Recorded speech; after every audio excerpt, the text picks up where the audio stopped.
Hallo ihr liebe Leid, hier ist wieder der Yankee mit Let's Play Journey of Pelzig. So, wieder aufstehe, die Reise geht weiter. Und beim Meditieren merke ich doch, wenn er sich durch hier setzt, das kriegen wir übrigens mit der Starttaste hier, dann ist auch sein Gewand hier eingestaubt, da wo er gesessen hat. Das ist natürlich auch sehr interessant. Beziehungsweise Schnee verkrustet. So, weiter trägt uns der Bandsprung hier nicht. Und hier kommen wir auch zu dem Eingang, wo offensichtlich die Kultur ein Gebäude errichtet hat, zu Fuß von dem Berg. Oder am Fuß von dem Berg.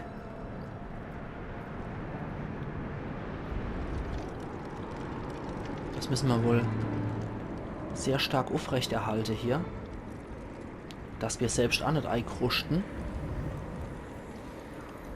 Wir befreien damit das Band auch von der Eisschicht, möglicherweise.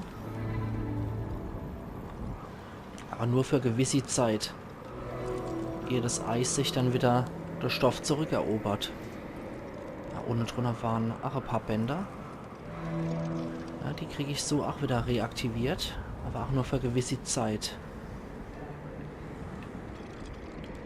Okay, wir machen uns weiter auf den Weg. Durch dieses Portal. Weiter hier zum Berg. Ach, wenn wir wissen, dass dort die Stellwächter wieder lauern. Jetzt sind wir hier schon in einer richtigen Eiswüste gelandet, die sehr gnadenlos ist. Der Wind nimmt wieder sehr stark zu. Springen können wir hier nicht. Und da sind sie wieder. Da ist wieder einer von den Wächter. Ich möchte einfach nur den Schutz von dieser Stele hier haben. Und auch die Musik wird merklich bedrohlicher wieder. Unsere Bänderfreunde sind nach wie vor hier. Aber ach, dieser Wächter, von dem die riesige Gefahr wieder ausgeht. Aber wir sollten wieder sehr dringend dahin gehen.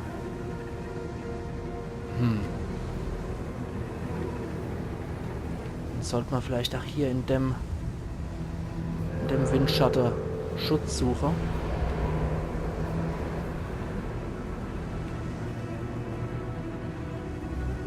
Aber uns nach wie vor auch irgendwie unauffällig verhalten, dass dieses Wesen uns nicht sieht. Und es sucht wieder stark nach uns.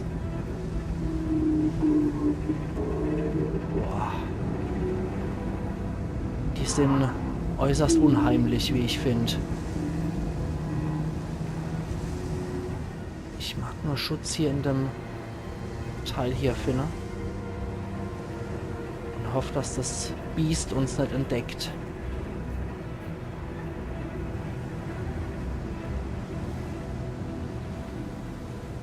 Das vermittelt dann doch wieder ziemliche Spannung, wie ich finde. Schnell weiter, bevor das Wesen uns wieder sieht.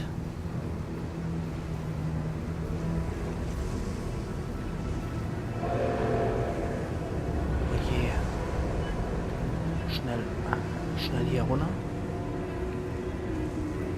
Und weiter hier. Weiter hier im Windschatten. Nee, nicht der Klimmer. Ich mag mich hier sehr bedeckt halten.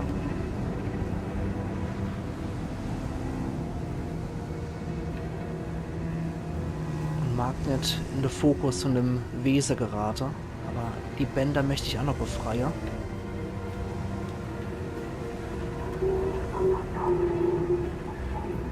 Und die Kraft zu fliegen schwindet gerade auch wieder, merke ich, oder? Ja. Oh, wir werden wieder zurückgedrängt wegen dem starken Wind. Möglicherweise können wir uns jetzt hier durchkämpfen. Es hat am Anfang wirklich als friedliche Reise begonnen und jetzt entwickelt es sich immer mehr zum Überlebenskampf noch Friede, dass man zu dem Berg gelangt und dort möglicherweise sein Friede zu finden, vielleicht ja auch vor dieser Wesen, vor der eigenen Kultur, die die so aggressiv war und sich selbst zerstört hat. So wie es der Menschheit irgendwann halt Amor blühen könnte. Sein Suchscheinwerfer ist wieder hier. Ich möchte hier nicht entdeckt werden.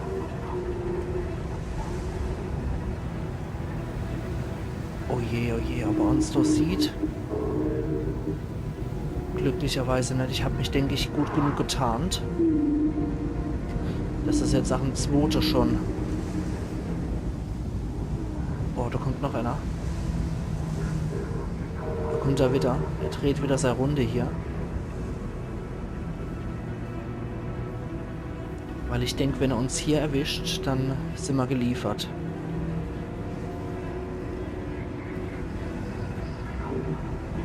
Wir möchten nicht in seinen roten Schein getaucht werden.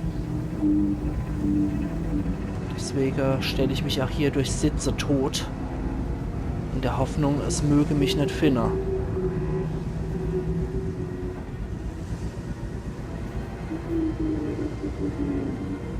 Ich finde persönlich, dass hier auch wirklich diese Angst davor, von so einem Wesen entdeckt zu werden, geradezu greifbar ist. Ich kann mich da sehr gut mit der Spielfigur identifizieren, die wir hier haben. Die einfach nicht gefunden werden will, die hier nur ihre Reise friedlich zu Ende bringen mag.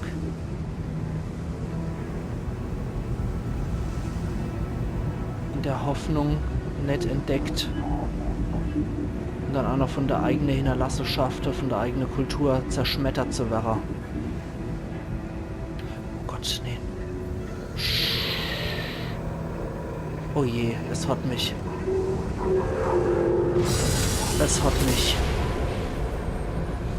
Es hat mich entdeckt. So ein Ärger, aber ach. Aber wir lassen uns nicht davor abbringen. Wir sind kurz vor unserem Ziel.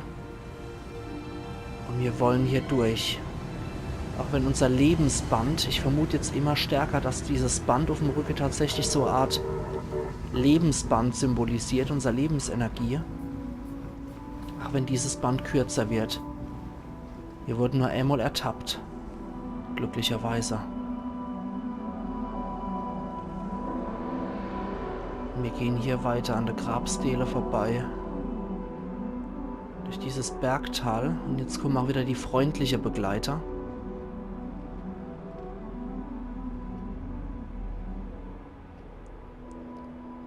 Ich habe mir auch geschworen, im Vorfeld keine große Kritik dazu zu lesen, sondern das Spiel einfach so auf mich wirken zu lassen.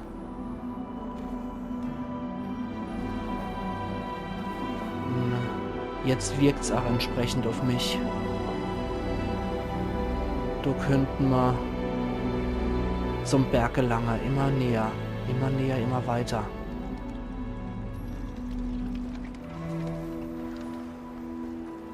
Bei übrig gebliebener friedlicher Hinterlassenschaft von unserem Volk, möglicherweise unserem Volk. Ich denke eigentlich schon ziemlich sicher, dass das unser Volk sein soll. Von daher. Weitere Symbole habe ich jetzt allerdings auch nicht gefunden, die wir aktivieren könnten. Insofern gehen wir weiter hier hoch.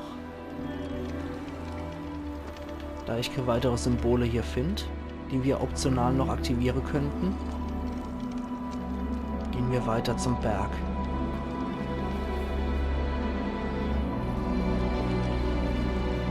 In der Hoffnung, dort unseren Friede zu finden und unsere Reise in Friede auch abzuschließen.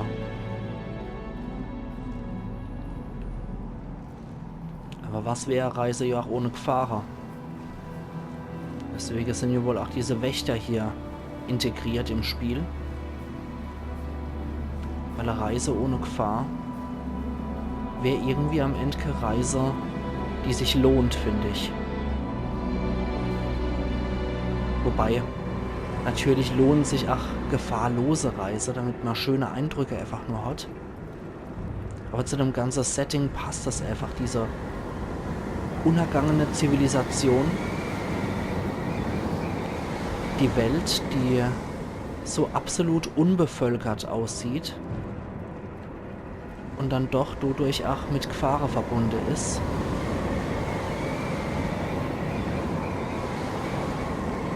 Und hier in so einer Welt sind Reise offenbar immer mit Gefahren verbunden.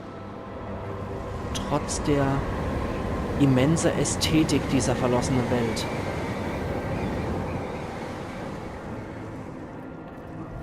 Und ich würde es durchaus als sehr große Ästhetik bezeichnen, was wir hier vor uns haben.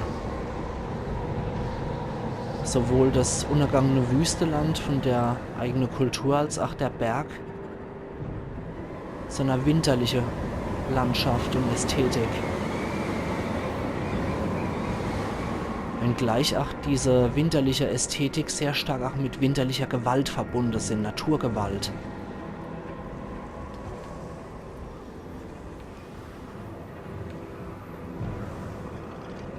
So. Wir kommen wieder hier raus. Und hier tobt auch ein Gewitter. Der Berg ist in greifbarer Nähe. Und jetzt geht's durch die Naturgewalt hindurch.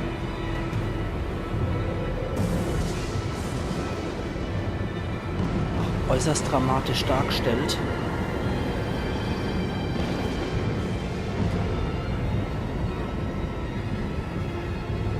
Auch die Musik spricht sehr dafür, dass das ein Ort ist, wo die Natur regiert. Die Grabsteine zeigen auch, dass viele hier wohl ihr Leben gelost haben.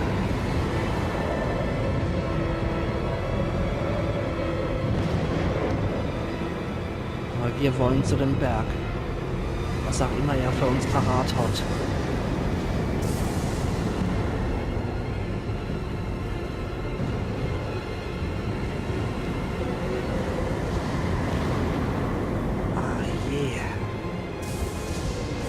Der Controller vibriert auch sehr stark dabei. Aber wir lassen uns den Abbringer.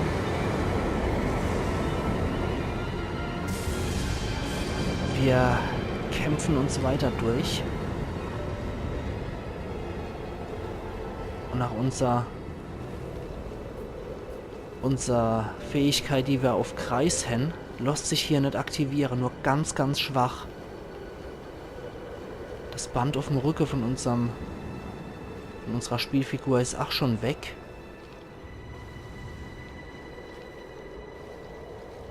Wir sind also schon so gut wie am Ende unserer Kräfte.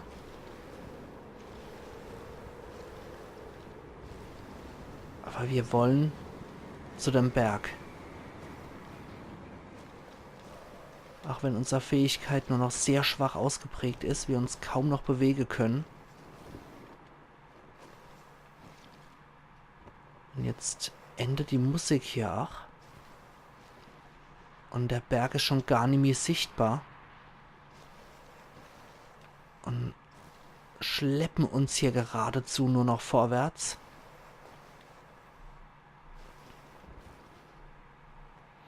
Wir sehen nur noch Wolke und Schnee und die Ränder gefrieren auch schon leicht mit so einem Gefriereffekt. Wir kommen nie mehr vorwärts, egal wie sehr ich mich bewegen mag. Die Figur scheint so ziemlich am Ende von ihrer Kräfte zu sein. Vollmond ist noch sichtbar. Und ja, es kommt, wie es bei sowas wohl kommen muss. Dass die Kräfte wohl versagen. Ich weiß jetzt nicht, ob das jetzt meine Schuld war oder ob das vom Spiel so vorgesehen ist. Dass das so sein muss.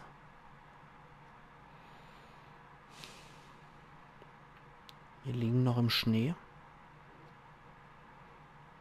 Und ich kann mich auch nicht bewegen oder irgendwas machen. Aber 6 von den großen weiße Kreaturen sind jetzt wieder hier.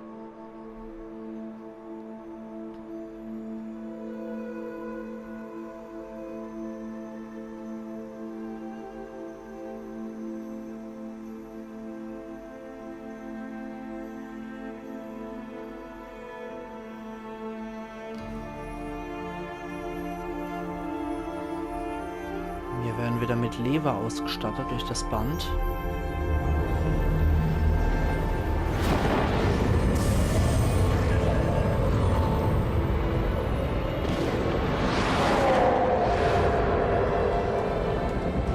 Jetzt können wir uns auch wieder bewegen. Verfolgt von den Steinwächter.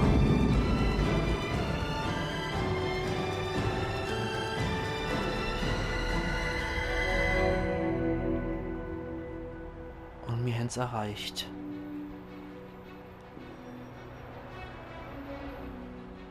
Oh, die Musik. Die Musik, ihr liebe Leute.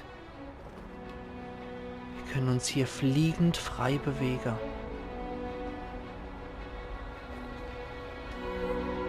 Wir sind auch wieder mit unserer Kraft voll ausgestattet. Und wir können einfach nur den Gipfel hier genießen, den Ausblick über Wolke und Berge.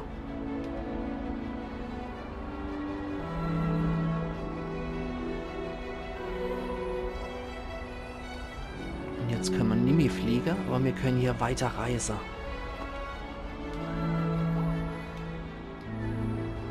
Immer weiter. Zusammen mit unseren Bänderfreunden.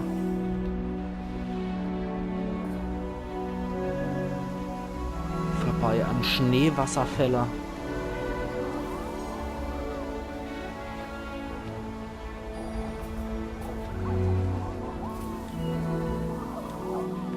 Und wieder weiter hier zu unserer Bändersäule. Immer weiter und höher raus.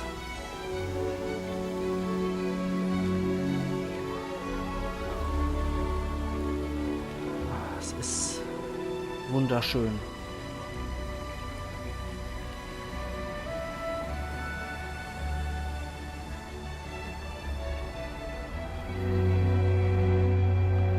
Und unsere Kraft wird hier offenbar immer mächtiger.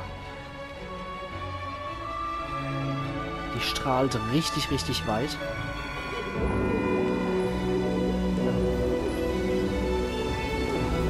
Und immer höher.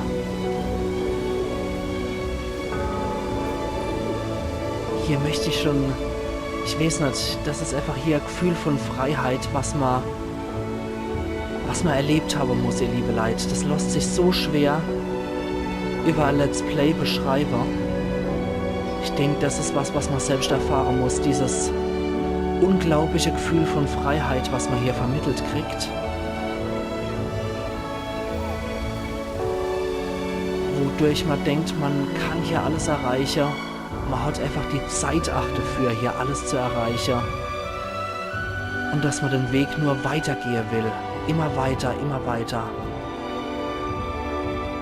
Bis man zu der leuchtenden Spitze gelangt, die uns schon seit am Anfang den Weg geleuchtet hat.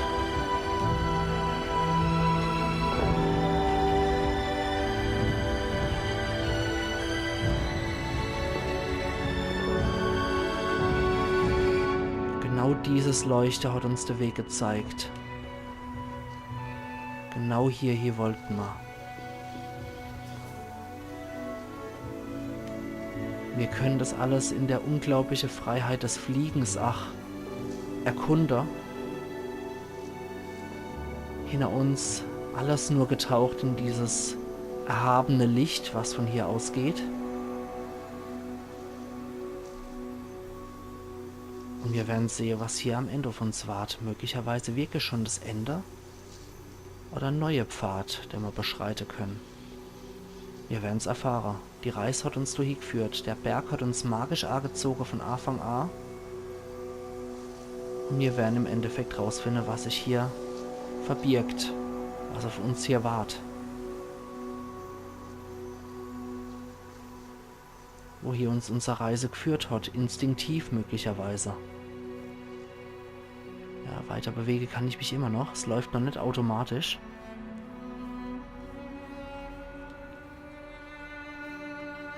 Aber wie gesagt, das muss man wirklich selbst im Spielerlebnis erfahren haben, ihr liebe Leute. Das kann ich euch noch ganz, ganz schwer beschreiben, was das hier für Gefühl ist. das Ganze zu spielen, das Ganze selbst zu erleben.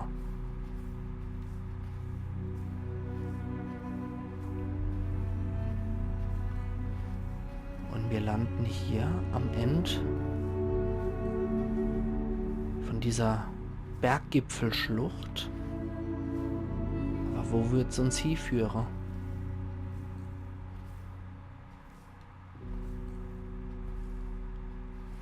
So, wo hier führt uns der Pfad?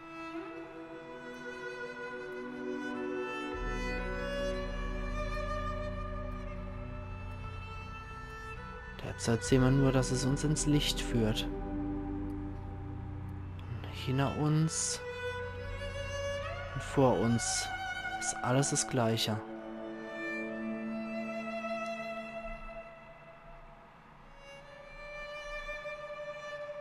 Scheinen uns auch immer weiter in diesem Licht zu verlieren und werden immer nur kleiner und immer schwerer auszumachen. Als schattenhafter Schema. Bis wir nur noch im Weiße verschmelzen.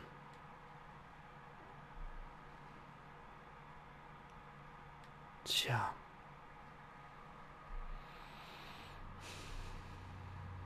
Die Gräber wieder.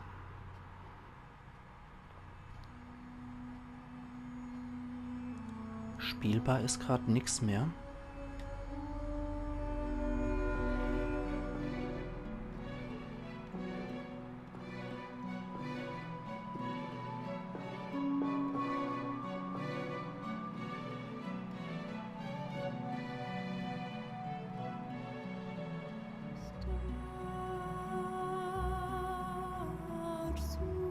Und wir haben unsere Reise erreicht. Danke, dass du Journey gespielt hast.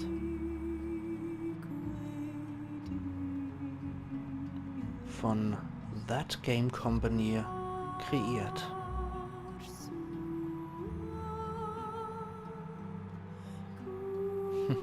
Jenova Chen. Ach, ein interessanter Name. Da scheinen die Eltern wohl auch Final Fantasy VII gespielt zu haben.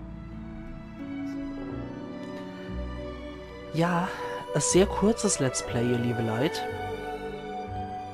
Nichtsdestotrotz ein wunderschönes Let's Play. Unseren Charakter jetzt nur noch ein Lichtstrahl.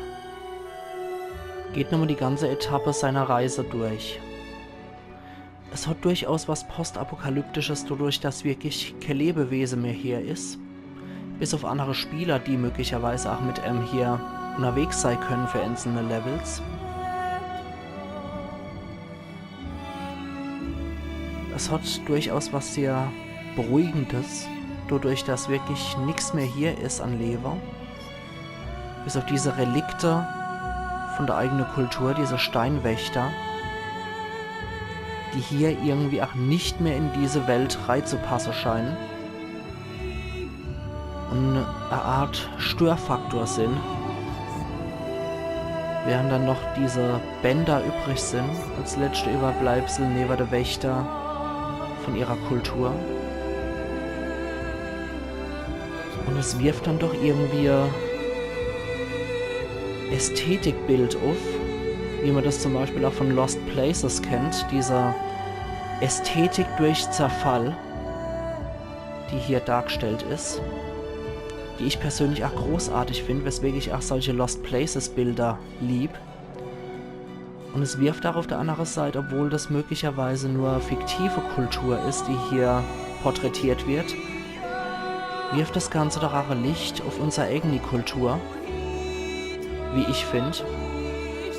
Und dass man doch auch mal auf die eigene Natur gucken sollte und aufpassen sollte, dass die Kultur mit ihren Gebäuden nicht so viel von der Natur überbaut und dass man aufpassen sollte, sich nicht selbst in Kriege gegenseitig zu zerstören. Im Endeffekt sind wir doch alle Menschen. Es ist doch egal, ob Vorderasiate, Europäer, Amerikaner, Asiate. Es ist absolut egal. In allererster Linie sind wir alle Menschen. Und wenn wir uns weiter hier so zerstören, schaden wir damit kein Amerikaner, kein Europäer, kein Asiater oder sonst irgendwelche Menschen, die hier auf den Kontinente leben. Wir schaden uns nur als vereinte Menschheit.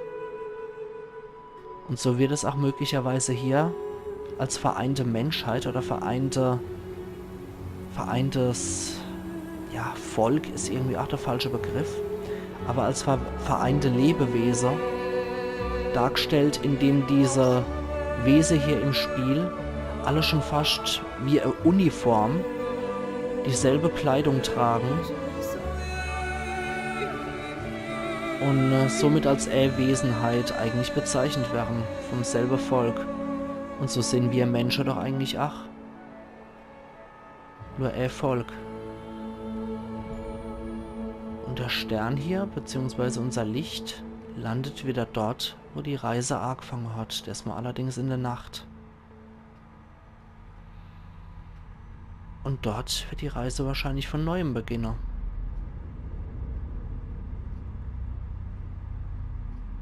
Companions met along the way. Trophäe erhalten in Kupfer. Wiedergeburt. Kameraden treffen sich am Weg. Tja, beziehungsweise treffen sich bei einer Reise. Die Sonne geht wieder auf und damit beginnt die Reise als Wiedergeburt wieder von Neuem. Ein ewiger Kreislauf somit, dass man die Reise immer wieder antritt. Durchaus etwas, worüber man nachdenken kann.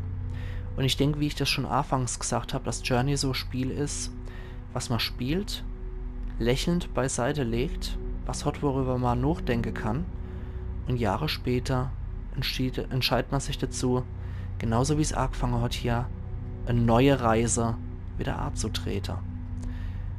Es beginnt, wie es geendet hat, und es endet, wie es beginnt. Es hat mir persönlich sehr, sehr viel Spaß gemacht, ihr liebe Leute. Ich hoffe, euch hat es auch viel Spaß gemacht. Gebt doch bitte in die Kommentare Bescheid, wie euch das Spiel gefallen habt, was ihr dafür Botschaft draus mitnehmt. Und wir sehen uns übermorgen dann wieder. Aber nicht so Let's Play Journey of Pelzig, sondern es kommt ein neues Let's Play. Ich habe wirklich nicht gedacht, dass es so kurz wird. Ich habe damit gerechnet, dass es ein relativ kurzes Let's Play wird, aber dann doch nicht, dass es so kurz wird, wenn auch wunderschön das Let's Play, eindeutig. Enzo meine schönste, wie ich finde. Wir sehen uns übermorgen zum neuen Let's Play, das wird dann sein Let's Play. Achtung, und die Gartengeräte gut festhalte. Stardew Valley auf Pelzig.